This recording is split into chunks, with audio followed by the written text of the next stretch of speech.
Yo, what is good? Ako nga pala si Awel Moto, walang bisyo simbalang. And for today's video, may ride kami with 01 Moto Club at papunta na kami ngayon sa meetup place. Sobrang ganda ng panahon at perfect ang araw na to para mag-ride. Umalis kami sa bahay ng 6 AM at ang usapang take-off namin ay alas 8 pa naman ng umaga. Nakarating na nga kami dito sa Shell Boso-Boso at dito ang meetup place ng 01 Moto Club at nakarating kami ng 7:30 ng umaga.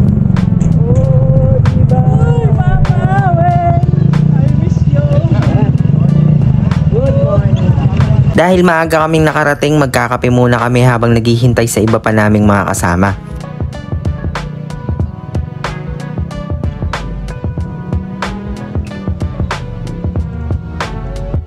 Nagsimula na kami bumiyahe at alas 8 pasado na mag-take off kami sa Shell Boso-Boso. At ang kasama natin sa ride na to ay si Uno at syempre yung OBR ko. At ang ride nga pala natin ngayon ay Marilaki. At tatagos tayo hanggang Santa Maria, Laguna. Ang dadayuhin natin doon ay bagong kapihan at view deck. Ang event natin ngayon ay ride and meet and greet with 01 Moto Club. Isang masayang ride at activities tapos may mga paraffle and giveaways pa. Mula sa 01 Moto, para clothing at iba pang mga nag-i-sponsors para sa mga mini events namin. Sa mga nagtatanong kung pwedeng sumali sa Riders Club namin, pwede po. PM mo lang ako tapos attend ka sa mga ganitong events namin. Mga EB, ride, meet and greet, charity and invitational event at major event mismo ng 01 Moto. Nag-enjoy ka na, nakasama mo pa yung mga idol mong moto vloggers. Medyo may pagkakaiba nga lang yung ride namin kaysa sa typical na ride na nakasanayan nyo. Hindi uso ang pabebe riding at medyo may kabilisan ng pacing namin dito. Hindi rin uubrang mahiyain. Alam mo ba kung bakit? Mamaya panoorin mo. Tuloy-tuloy na nga ang ride natin at lugi tayo sa mga naka-big bike dahil andun na sila, nakalayo na. Pero nakakaramdam naman sila dahil naghihintay sila sa amin hanggang makalapit-lapit kami. Dapat talaga si Bullet yung dala ko para makasabay tayo sa kanila. Di bale, abangan nyo na lang din yung bike build natin kay Bullet. Yung race bike natin gagawin nating street GP para kahit papano na isasama natin sa ride at nakakasabay tayo sa mga palong-palo. Ang diskarte ko na lang dito, tinutodo ko ang piga pagpaahon at pagdiretso ang kalsada. Tapos pag kurbada naman, binabagalan ko lang para safe. Lalo na't yung gamit kong gulong is pang touring lang. Tapos may angkas pa ako, Diyos ko po, delikado talaga yun. Isa yan sa mga matagal ng reason of accident dito sa Marilaki. Yung pagiging wannabe banking racing.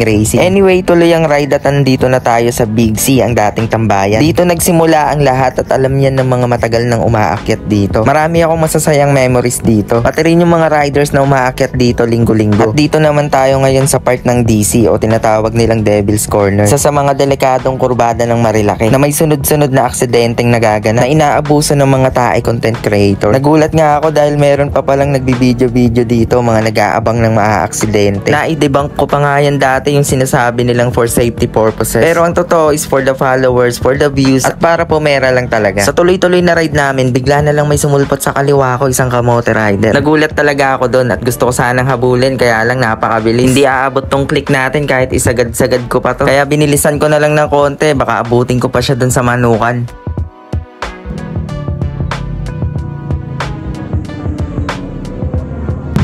Tangina mo, ikaw pala nangungulit sa akin ha. Masyadong ako gagi. Gago nga, nakuha na kita ng video. Kamote ka, putang ina mo. Gago. Kamote ka, gago. Basta. Bagong buhay ka na nga. Ito si Bengat, dati kong ka-teammate yan. Isa sa mga solid na tropa, laging laman niya ng Marilaki. Yung pag-overtake niya pa lang sa akin kanina, alam ko na agad na siya yun. Halata sa katawan tapos yung helmet niya na laging suot. Karoon lang ng konting hintayan dito sa Manukan at maya-maya bumiyahe na rin kami. Mabilis lang, ilang minuto na lang at makakarating na kami.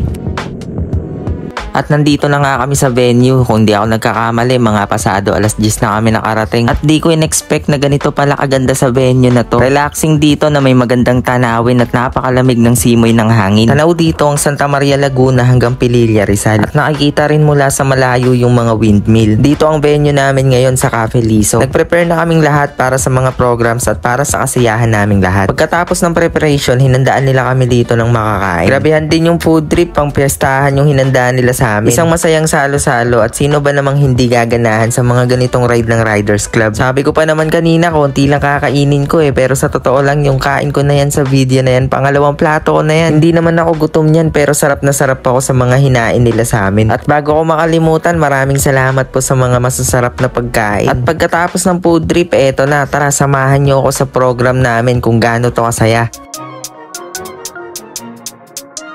Why would I throw in the towel? I just got in my bag. I don't make no mistakes. I'm coming for mine, and there ain't no one taking my place. Listen, I've taken some L's, yeah. That means I lived and I learned. Now I got some money to burn. Why would I throw in the towel? I just got in my bag. I don't make no mistakes. I'm coming for mine, and there ain't no one taking my place. Listen, I've taken some L's. That means I lived and I learned. Now I got some money to burn. Why would I throw in the towel? I just got in my bag. Slow the stars, what they calling out? I don't know what they talk about. School saying back in Rio with 3-0, he immortal now. Look at him, I see a lot of eyes. And little sluggish getting off the line. As soon as I hit my big strides, yo, wish down, got disqualified. Why? Cause I've been in my bag. Collecting the AU, I'm afraid you just compete for ad. When I rap, it's a chemistry lab. Look, got every element stacked. I'm bringing real energy back. Got everything that my enemies lack. I do not care if you're miles away. Get up and grind away. They gonna lie and say that chasing your dreams has got an expiry date. That's capped. 6 figures, I just follow my tax. Fine dining, I just put on my tab. I'm just getting started, so why would I throw in the towel? Just got in my bag. I don't make no mistakes. I'm coming for mine, and there ain't no one taking my place. Nakamotor na naman tayo at yes, pababa na tayo ng Manila. Dito, tinanong ako ni Mrs. kung bababa na ba talaga tayo or uuwi na tayo. Parehas talaga kami ng nararamdaman sa mga oras na to. Parang kulang, parang bitin yung ride. Ganito siguro talaga ang pakiramdam pag bihira na lang tong nagagawa. Kaya umiral na naman ang pagiging Dora the Explorer niya. Naghanap na naman kami ng maliliguan dito sa Marilake. Napuntahan na namin dati to, isa tong camping site at malapit lang to sa Manukan. Kinausap ko yung bantay dito na maliligo lang kami saglit, magpapahinga lang, kaya yung binayaran ko mababa lang. Dalawang liguan dito, may ilog at malamig na swimming pool at maganda rin ang tanawin. Alam nyo ba yung swimming pool dito ay may continuous running water? Malamig din yung pool dahil yung tubig na dumadaloy dito ay galing mismo sa bundok. At pagkatapos namin maligo, tamang duyan naman dito, tamang relax lang, umidlip lang saglit bago kami bumaba. Hanggang dito ko na muna tatapusin ating vlog. Maraming salamat sa mga sumuport at nanood. It's your boy, Abel Moto, walang bisyo simba lang. Ciao!